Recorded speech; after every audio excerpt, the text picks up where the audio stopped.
Silent Hill Shattered Memories is one of the greatest Silent Hill games ever. Ever?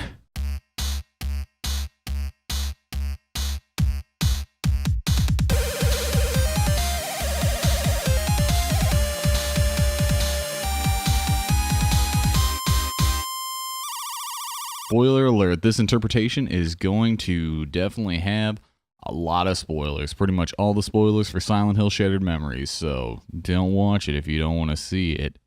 So I just finished Silent Hill Shattered Memories, and I think overall I've got a really clear concept of what might actually have come out of the game, what everything's supposed to mean. I'm going completely without looking at any third-party material or anything like that, aside from looking up, names of, the creatures and things like that. So here's basically my interpretation of what happened in the game and what's going on. So let's just start off. We'll just start off with basically the overall plot. So Shattered Memories is all about the story of Harry Mason. Once again, Harry Mason's everybody's favorite guy. Everybody loves him. I love him. You love him. He's hilarious. And he's the only dad in Silent Hill who's not a total D-bag. So yeah, Harry Mason. We love him. Harry's trying to find his daughter. Where'd she go? No one knows. She used to be in the car, now she's not, so Harry's out to find her. He also meets Sybil. She's a hard-working cop who for some reason just thinks I'm an alcoholic. I don't know. Jeez Louise, get off my back, Sybil.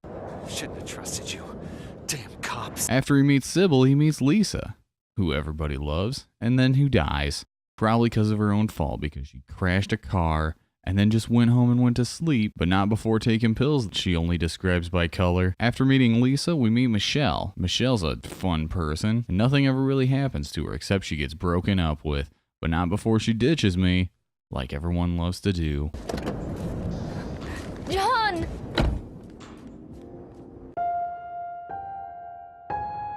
After a few weird conversations, we meet Dahlia. And Dahlia is apparently Harry's girlfriend, but she's weird. And she can't get through a conversation without making it awkward. You think I'm hot?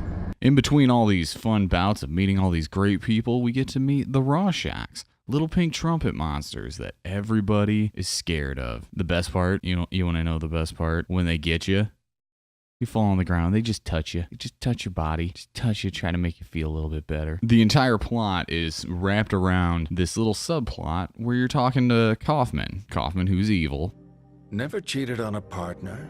Really? If there's one thing I know about Silent Hill, it's that Kaufman is a bad guy and nobody should hang out with him. But here we are, we're hanging out with Kaufman. He's telling us about how we're weird because we don't cheat enough. And basically, just trying to break us down, but little brick by brick, little soul-shattering action, courtesy of Kaufman. At the end, we have to reach a lighthouse. For some reason, we're walking across a bunch of ice. I don't know. We get taken down by crazy Rorschachs. All the Rorschachs get us. We get taken down, but for some reason they don't stop us. I don't know.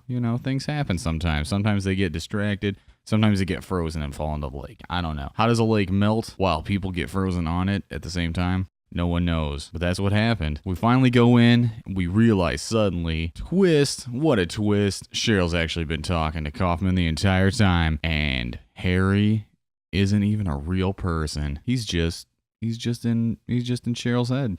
Yep.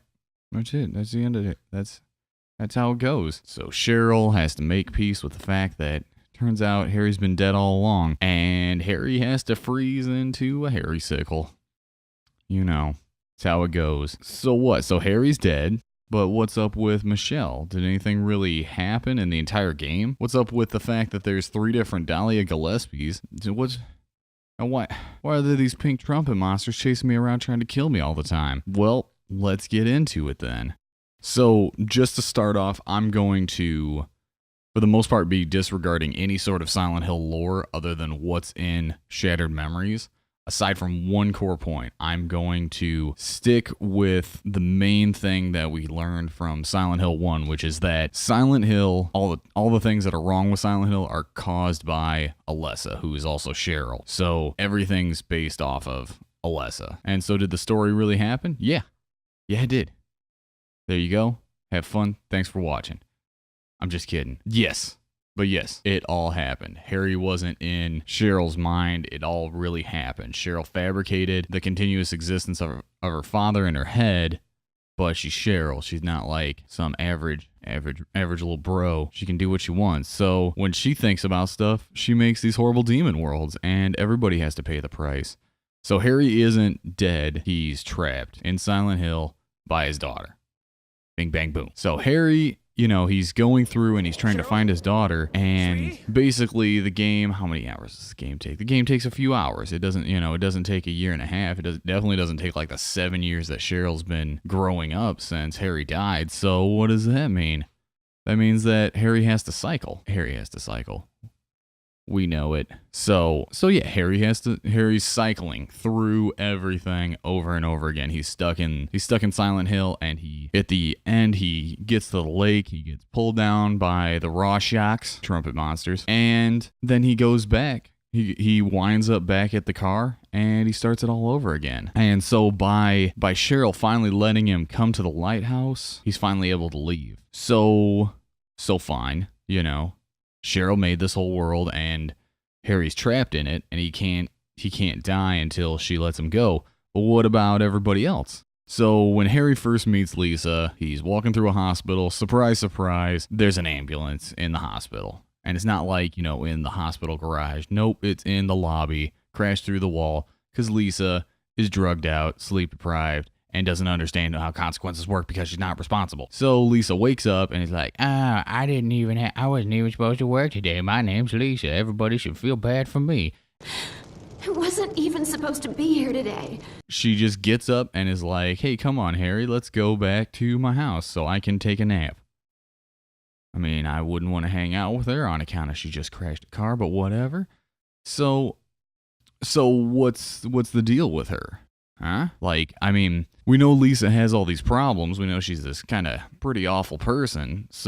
But why is she in it? Well, we know that Harry died because of a car accident. So if Harry died because of a car accident, he probably didn't just, at the very least, paramedics came to the site, even if he was dead on impact. But the fact that Lisa's in the game implies that really he wasn't dead on impact. He was still alive. Lisa was the paramedic driving him to the hospital and basically failed to save her life. And Cheryl, either because Lisa just showed herself to be like this, or just Cheryl, as she's kind of stewed over everything the entire time, she blames Lisa, and she's fabricated this idea of how Lisa is, this irresponsible, sleep-deprived, not caring about her job at all, just kind of, waste of space.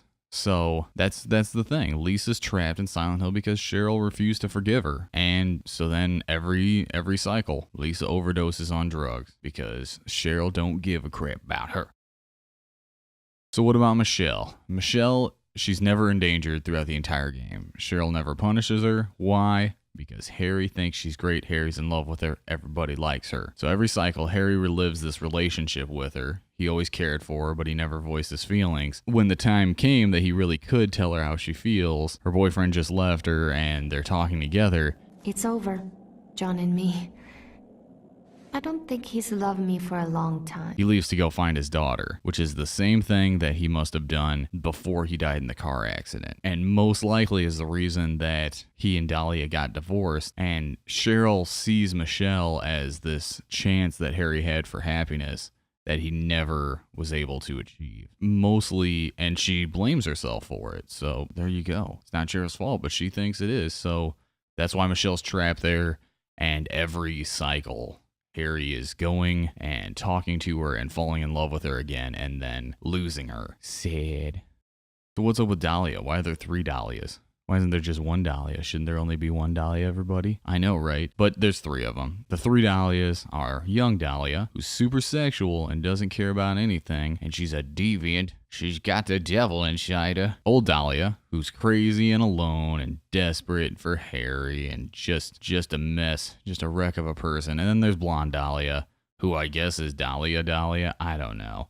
Blonde Dahlia is the real Dahlia. The other 2 are the versions that Cheryl believes Dahlia to be on the inside. So when Cheryl was young, that was when young Dahlia existed. And young Dahlia didn't care about anybody. She didn't care about Harry. She basically just never seems to care when he's gone or when he comes back. But then again, nobody seems to ever notice that they just left Harry out in the snow. He's like the ultimate, that guy everybody goes out and hangs out with, like a group of people, and you know, Harry's that guy that everybody's like, oh, let's go to this restaurant, and everybody gets up and leaves, but Harry's been in the bathroom the whole time, and so nobody told him.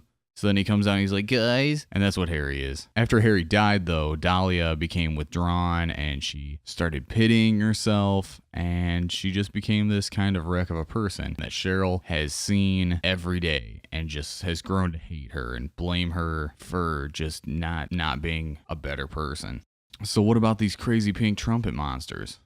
Well, I got news for you. They're not called pink trumpet monsters. I don't know why you'd think that they were called pink trumpet monsters. I didn't say anything about pink trumpet monsters. But yeah, what's up with those guys? The Frozen World, that crazy shadow girl, all the little pink trumpet monsters. What's up with all those pink trumpet monsters? What does all of it mean? Well, the creatures, they're not trumpet monsters, they're Rorschachs, so I'll stop calling them that. Well, the creatures come out when the world is frozen. All the Rorschachs, they try to stop Harry, they just jump on him and give him hugs until he falls to the ground. And when he gets pulled down, they don't just tear him apart. You know, once they hug him down to the ground, they just touch on him. They just give him little pats. They're like, hey there, Harry, it's okay. Which is even more weird. So the world always freezes. It doesn't just freeze in just any time. It always freezes when Harry has a clear shot going directly to his goal. When he's on the road, when, let's see, you know, when he's finally gotten out of that stupid forest. Just every time he gets out, it's always when he was finally on his way where he needed to go. So it's always changing directly just to foil Harry. And only one person can just foil Harry all the time. Cheryl. Cheryl controls the Rorschachs because Cheryl controls Silent Hill.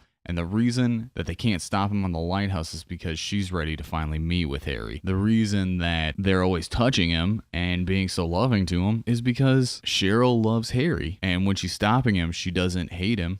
She just wants to keep him safe. And so there it is. That's the deal. That's why Harry is the way he is. That's why everything's the way it is. Boom.